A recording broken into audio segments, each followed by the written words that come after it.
কেউ না মা, আমি। রানা, কি হয়েছে বাবা? কিছু না মা, এমনি।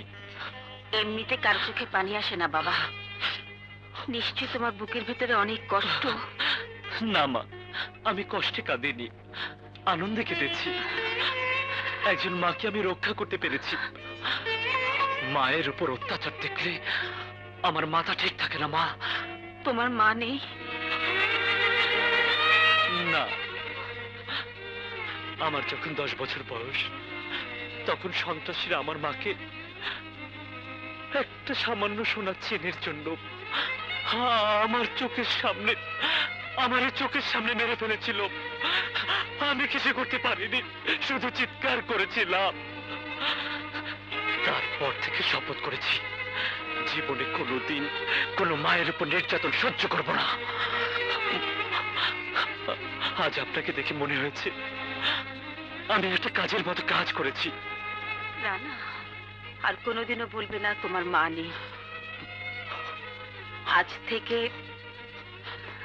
আমি তোমার মা। আপনি? হ্যাঁ বাবা, এসো আমার বুকে এসো। মা, হ্যাঁ এসো। মা, মা গো। 20 বছর ধরে মায়ের বুকের গন্ধ কেমন জানি না মা। আমাকে আর তুমি দূরে সরিয়ে দিও না মা। না বাবা, মা কি তার সন্তানকে আলাদা করতে পারে? আজ থেকে আমার 2 ছেলে, একজন দুর্জয় আর একজন রানা। দুর্জয়? হ্যাঁ, যাকে তুমি অনেক মেরেছো। এ আপনি কি বলছেন মা? দুর্জয় আপনার সন্তান? আর আপনি কিনা আমাকে... আমি কি করেছি?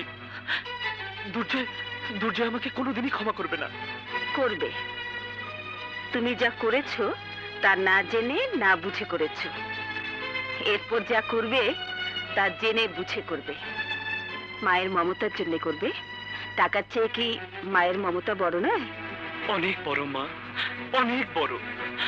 তুমি যা বলবে আমি তাই করব মা।